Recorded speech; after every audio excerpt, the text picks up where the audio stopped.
Hai guys, Rizky di sini dan hari ini gue lagi mencoba laptop creator yang kalau kita lihat dari harganya ini cukup murah ya. Dengan range harga 11 sampai 15 juta, kita udah bisa dapat spek layaknya laptop gaming dengan Core i7. Inilah Asus VivoBook Pro F571.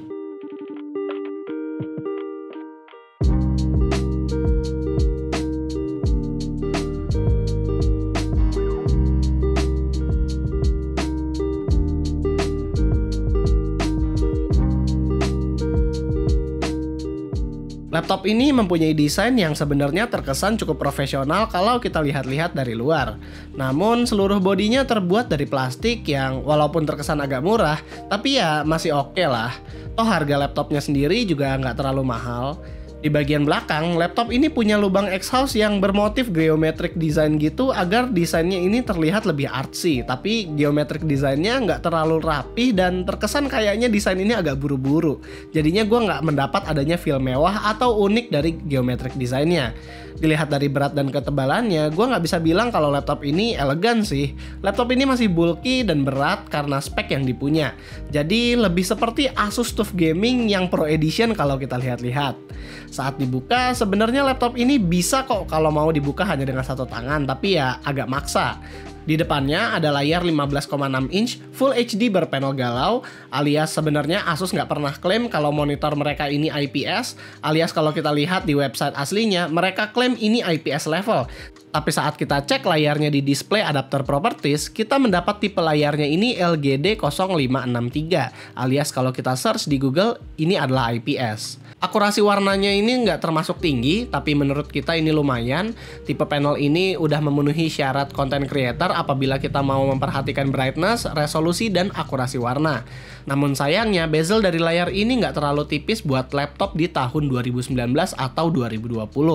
Bagian atasnya masih tebal karena mau ngasih space untuk webcam, dan bagian bawahnya juga masih tebal. Belum lagi bagian bezelnya ini terbuat dari plastik yang terkesan agak murah. Di bawahnya ada keyboard dengan layout yang Asus banget, cuman tombol-tombol keyboardnya ini dibuat lebih boxy agar lebih kerasa pro. Gue sangat menyayangkan absennya media button di laptop ini, tapi sebagai gantinya, Asus menambahkan banyak banget function-function baru di keyboardnya. Contoh kayak instant snipping tool, webcam privacy, Windows key lock, dan yang paling gue suka adalah hotkey priority mode yang bisa di-switch bahkan dengan notification light. Numpad juga masih ada di sebelah kanan, tapi lucunya kenapa 0 dan titik itu di swap. Gue sendiri jadinya suka ketukar-tukar pas mau ngetik di numpad laptop ini. Di atasnya masih ada power button yang juga masih tergabung dengan keyboard. Gue mungkin nggak terlalu permasalahin lagi karena gue sendiri sebagai pengguna laptop Asus udah biasa ada power button di bagian atas kanan ini. Posisi touchpadnya cukup gede, ada di bagian bawah dengan fingerprint scanner yang sudah embedded di dalam touchpadnya. Tapi karena bahan surface dari bagian bawah laptop ini semuanya terbuat dari plastik, gue masih keinget sama laptop-laptop Asus yang murah dulu yang ada tulisan Sonic Master-nya. Kalau yang ini sih udah Harman Kardon. Kalau buat konektivitas port, di sini mereka hampir punya semua port yang dibutuhkan oleh profesional.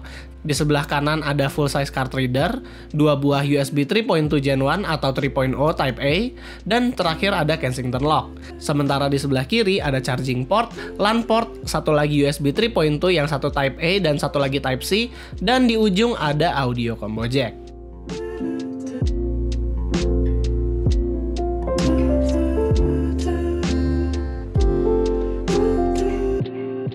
Laptop ini sendiri nggak memakai Core i7 U series, melainkan udah H series dengan GTX 1650 dan 8GB RAM.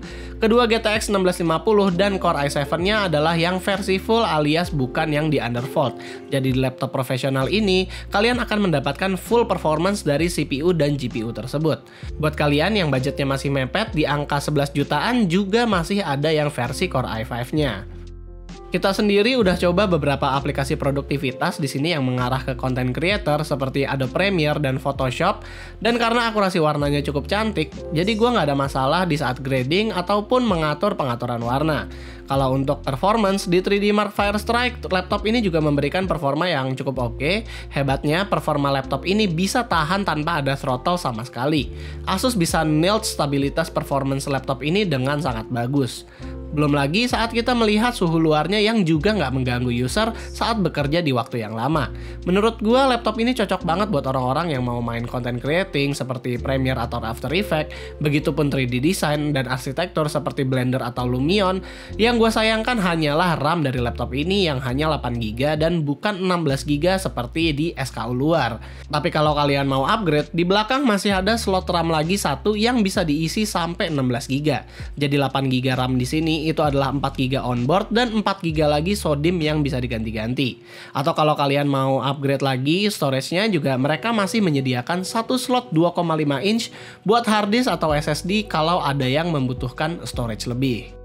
Terakhir, kita nggak cuma ngetes aplikasi produktivitas dan benchmark aja di laptop ini, tapi juga beberapa game. Game pertama yang kita tes di laptop ini adalah Dota 2 yang mendapatkan FPS yang cukup gede di angka 92 FPS, CSGO juga bisa mendapat sampai 149 FPS, dan game lama yang cukup berat yaitu Assassin's Creed Unity di 76 FPS.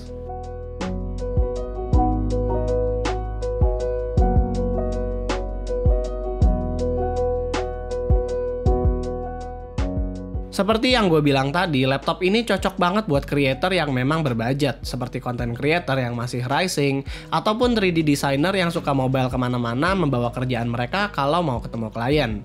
Buat storage, secara default kita diberi 512GB SSD dan 32GB Intel Optane. Buat Intel Optane-nya ini sebenarnya ngaruh-ngaruh banget juga enggak. Paling ngaruh banget kalau misalnya kalian menggunakan satu aplikasi secara terus-terusan, maka Intel Optane-nya bakal ngedetect dan catching itu aplikasi agar ngebuka aplikasi tersebut bakal lebih cepat lagi.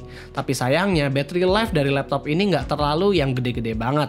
Sekitar 42 Wh alias mungkin kalian harus bawa-bawa adapter kemanapun kalian pergi, terutama kalau pekerjaan kalian memang cukup berat. Tapi untungnya adapternya ini kecil dimensinya dan cukup enteng, jadi ya nggak terlalu berat-berat banget kalau mau dibawa kemana-mana. Typing di keyboard ini nggak terlalu yang enak-enak banget buat diketik, alias travelnya nggak terlalu dalam, tapi ya cukup oke karena empuknya. Touchpadnya punya Windows Precision Driver, dan menurut kita dengan bahan touchpad yang plastik begini, ini sih menambah kesan cheap lagi di laptopnya. Tapi ya touchpadnya berfungsi dengan baik kalau kalian nggak terlalu pengaruh dengan adanya build quality di sini. Speaker laptopnya sendiri kualitasnya leh uga, clarity-nya oke banget, bahkan di volume kencang aja, suaranya nggak distorsi sama sekali, tapi ya low frekuensinya itu nggak terlalu kedengeran seperti laptop pada umumnya. Oh iya, buat kalian yang suka nyetel settingan hardware sendiri, di My Asus kalian bisa setting-setting lagi fan-nya mau yang turbo atau auto aja.